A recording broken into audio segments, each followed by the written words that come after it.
दादा, पुन्हा एकदा 29 ऑगस्टला उपोषणाची घोषणा तुम्ही केलेली आहे, इशारा दिलाय सरकारला, काय सांगा? 3 वर्षापासून मराठा समाज सरकारला वेळ देतोय, परंतु आता जाणून बुजून फडणवीस आणि शिंदे डावं टाकायला लागलेत आणि मराठ्यांचं वाटोळं करायला लागले. ही अपेक्षा तर शिंदेकडून कधीच नव्हती.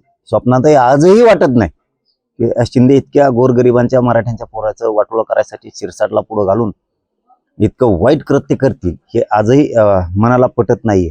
पण त्याला विलाज नाही, आता सत्य आहे ते स्वीकारावंच लागणार आहे आणि आम्ही ते स्वीकारलंय आता की शिंदेच्या सांगण्यावरून थोडं शिरसाटनं मराठ्यांचे प्रमाणपत्र रद्द केले, फडणवीसच्या सांगण्यावरून बावनकुळ्यांना रद्द केले. आता हे स्वीकारावंच लागणार आहे आणि आम्ही ते स्वीकारलंय आणि लढायची तयारी पण ठेवली आता की यांच्या विरोधात लढल्याशिवाय हे जमतच नाहीये. म्हणून 29 ऑगस्टला आता निर्णायक आंदोलन आंतरवालीत ठेवलंय आणि ते आंदोलन आंतरवालीतच होणार आहे. संभ्रम गैरसमज मराठा समाजात असायचं कारण नाही. वेळेप्रसंगी डाव बघू काय टाकायचं. मी आहे ना, मी ठरवतो त्या टायमाला आपण वेळेवर, तुम्हालाही मराठा समाजाला माहिती आहे, मी वेळेवरती बरोबर डाव टाकतो. वेळेवरती डाव टाकला जाईल त्याची काळजी नाही, पण आंतरवालीतच महाराष्ट्रातल्या मराठ्यांनी सगळ्यांनी 29 ऑगस्टला आंदोलनाची सुरुवात होणार आहे. त्यामुळे संभ्रम गैरसमज कोणात नको. एक मात्र खूप मोठी खंत आहे की देवेंद्र फडणवीस आणि शिंदे या दोघांनी इतकं पाप मराठा समाजाच्या लेकराचं का डोक्यावर घेतलं आम्हाला कळायलाच तयार नाही. इतकं पातक आतापर्यंत कोणीच केलं नसेल एवढं शिंदेनी आणि फडणवीसनी केलंय. इतका तळतळाट गोरगरिबांच्या लेकरावरती मराठ्यांवरती प्रमाणपत्र रद्द करून त्यांचं आरक्षण रद्द करून घ्यायलाच नको होतं. कारण हे खूप मोठं पाप आहे. काय असतं, गोरगरिबांचे लेकरं शिंदे साहेब फडणवीस साहेब तुम्हाला दोघांना नाही कळायचं. गोरगरीब इतका कष्ट करतो, एक एक रुपया जमून उन्हात तान्हात भासतो, वाऱ्या पावसात कष्ट करतो, शेतात एक रुपया जमा करून आपलं पोरग पोरगी नोकरीला लागावं, उच्च शिक्षणात जावा म्हणून रात दिवस गरीब मराठा समाज मरमर करतो. परंतु तुम्ही इतके का कोपलात, इतका का द्वेष तुम्हाला शिंदेनं आणि फडणवीसला मराठ्यांविषयी आलाय, तुम्ही इतका मोठा अन्याय मराठा समाजावरती केला. हे पाप तुम्ही घ्यायला नको होतं. तुम्हाला एखादा आशीर्वाद मिळवता नसता आला तर तुम्ही मिळवायला नको होता. तुम्हाला एखादा आशीर्वाद नव्हता मिळवायचा तर तो मिळवायला नव्हता पाहिजे. पण हे पाप तुमच्या हातातून शिंदेंनी करायला नको होतं, फडणवीसनी करायला नको होतं.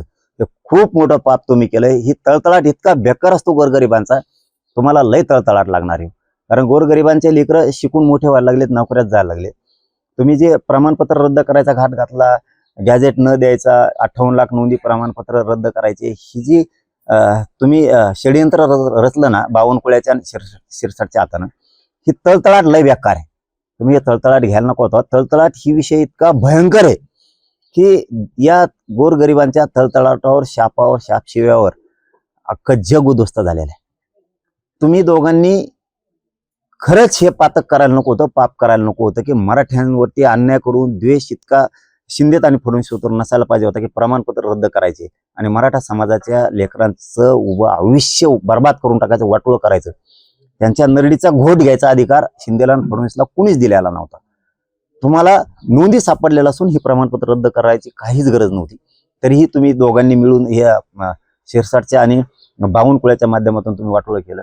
तुम्हाला इतका तळतळाट लागणार आहे गोरगरिबांचा, तुम्ही लक्षात ठेवा. शिंदे आणि फडणवीस लय तळतळाट लागणार आहे तुम्हाला. कारण शिंदेकडून तर मराठ्यांना कधीच अपेक्षा नव्हती की इतका मोठा अन्याय तुमच्याकडून केला जाईल. तुम्ही भयंकर तळतळाट घ्यालात. त्या पापात कुणीच मरू नये, इतकं पातक करून कुणी मरू नये.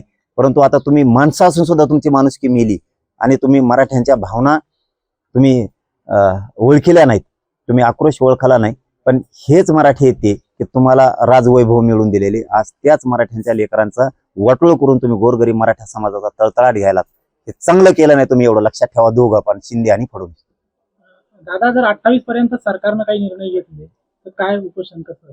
त्यांनी हेच करायला पाहिजे होतं की शिंदेने आणि फडणवीसनी गोरगरीब लेकराच्या पाठवून तोंडून हात फिरवण्याची जबाबदारी त्यांची. कारण हे मालक त्यांना केलंय, त्यांना सत्ता मराठ्यांनी दिली, गोरगरीब या राज्यातल्या जनतेनं दिली. मराठा समाजाच्या लेकराच्या तोंडून हात फिरवणं, पाठवून हात फिरवणं ही त्यांची जबाबदारी. त्यांचे हात तोडणं, गोरगरिबांच्या पोरांचं त्यांचं मुंडकं तोडून काढणं, त्यांचं भविष्य मोडून काढणं, त्यांच्यावरती अन्याय करणं ही जबाबदारी फडणवीस शिंदेवर नाहीये. परंतु या दोघांनी ह्या बावनकुळ्याचं आणि शिरसाटचं ऐकून का मराठ्यांचं वाटोळं केलं, इतका का अन्याय केला हे कळायलाच तयार नाही. 29 ऑगस्टला तर मी यांना सोडत नाही आता. कारण हे सगळ्या राज्यातच खतखते आता यांच्याविषयी.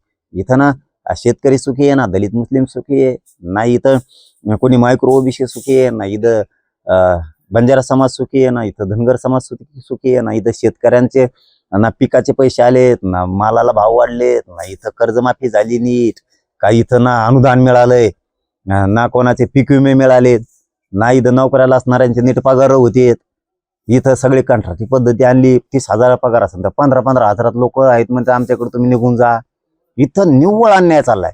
नाही एसटी ड्रायव्हरला पगार आहे, नाही इथं सरकारी दवाखान्यातल्या डॉक्टर नर्सला पगार आहेत, नाही इथं आश्रम शाळेतल्या मास्तराला पगार आहेत, ना शाळेतल्या मास्तराला आहेत, ना व्यवसाय करणाऱ्याला नीट करून देतेत.